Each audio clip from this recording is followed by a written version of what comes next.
Hello students, today we are going to learn about 10th Science 1 chapter 2nd periodic classification of elements.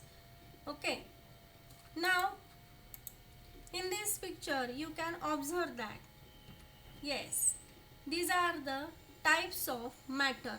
Okay, so matter is any substance that has a mass and takes up space by having a volume.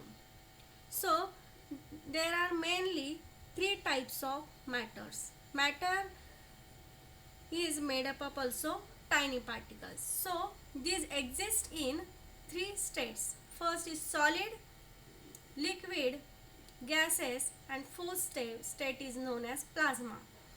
So what are the example of solid state? Take any wood material or take a metal, etc. And what are the example of liquid? Milk, water, oil, etc. And examples of gases are nitrogen gas, oxygen gas, carbon dioxide gas, etc. Okay, so these are mainly three types of matter. Okay, so as we know that the matter is made up of tiny particles, and these particles are called as atoms and molecules. Okay, so observe the figure from the left side.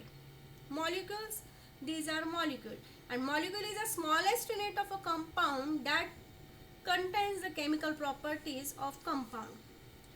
Molecule is made up of atoms. Now in remaining two picture you can observe that these atoms are again subdivided into subparticles, and these subparticles are known as proton, neutron and electron. Proton is denoted by P, it having positive charge and it is inside the nucleus. Neutron is a chargeless and neutron is also inside the nucleus. And orbital means these are electrons. Electrons having negative charge and these are outside the nucleus revolving in the orbit. So these are three subparticles of an atom. Okay, that means atom contains three subparticles: proton, neutron and electron, and these atoms form a molecule. Okay, and molecule is the smallest unit of compound.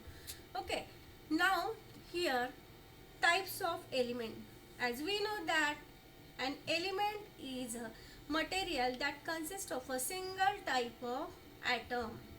Such atom type contains same number of protons.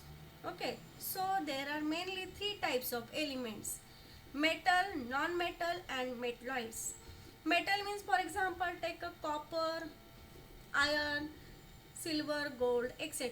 These are good conductors of heat and electricity because they having a free electrons. Just you can observe in this picture. And second type of non-metal is a glass, rubber, plastic, etc. These are called as the insulators. Okay, they do not contain any free electrons, so they are called as the insulators. And third type of element is known as a metalloid. For example, silicon, these are called as the semiconductors, and we have just studied all these properties in the 9th standard. Okay, so these are called as the elements. That means element is that it consists only a single type of atom. Now these are called as a compounds. Okay, so compound is a substance that contains atoms of two or different elements, and these atoms are chemically joined together. Okay, so take some examples. For example, water. Water, it consists of hydrogen and oxygen. That means two types of elements. Okay, take another example of ammonia, carbon dioxide, etc. On the right hand side you can also see these are the example of organic compounds. That means vitamins: D vitamin, K vitamin, C, A, E and B vitamin. These are also called as a organic compound. That means a compound is a substance that contains atoms of two or different elements, and these atoms are chemically joined together. Okay, now in this session we'll going to learn about the elements. Today 118 elements are known to the scientific world. Now to easy to the study of such a large number of elements, scientists started studying a pattern. Okay, so firstly, these elements are classified into two groups of metals and non-metals, and later on another class of elements called as a metalloids was noticed. Okay, so as increasing the properties of elements, increasing different scientists started trying out different methods of classification. So first method is called as a Dobereiner's laws of triads. In the year 1817, a German scientist Dobereiner suggested that the properties of elements are related to their atomic masses. He made a group of three elements, each having similar chemical properties, and called them as the triads. Now we arrange these three elements in increasing order of their atomic masses. Atomic mass means the number of protons and neutrons. Together they are called as atomic mass. Thus he arranged the three elements in the increasing order of atomic masses, and he showed that the atomic mass of the middle element was approximately equal to the mean of the atomic mass of the other two elements. For example, here take one example as a lithium, Li having atomic mass 7, sodium 23 and potassium having atomic mass 39. The middle element having atomic mass 23 and the average, that means mean of other two elements, 7 plus 39 equal to 46 upon 2, we get 23. So this is exactly equal to the atomic mass of the sodium. Also let's study the another example, calcium, strontium and barium. Okay, so strontium having atomic mass as 88 and the mean average of 40 plus 137 equal to 177 by 2 equal to 88.5. This is approximately equal to the atomic mass of the strontium.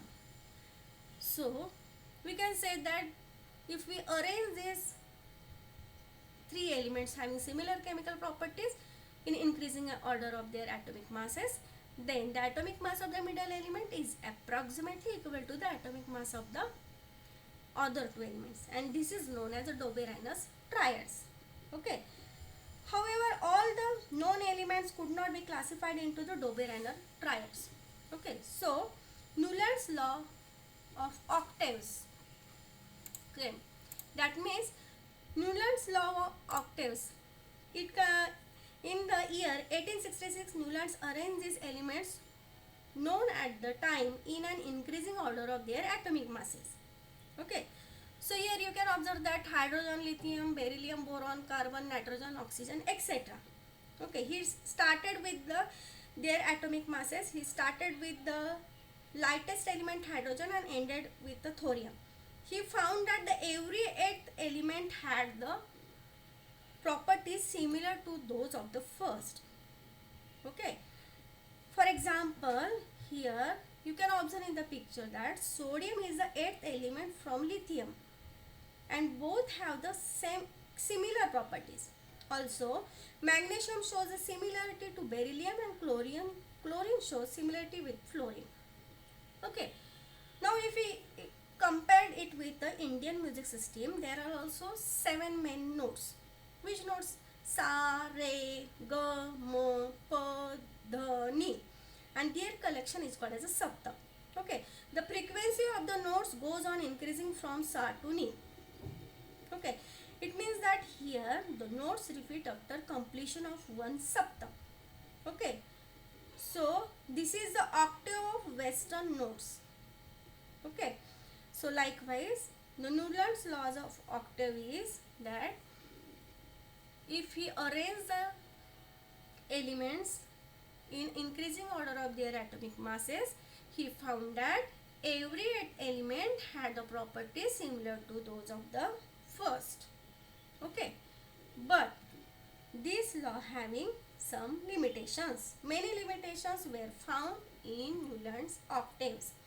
This law was found to be applicable only up to the calcium. That means Newland's fitted all the known elements in the table, that is in 56 boxes. Also, Newland's octaves did not have a provision to accommodate the newly discovered element. Okay, so these have some limitations of Newland's law of octaves, and then Mendeleev came. We will discuss about Mendeleev's periodic table in next session. Okay.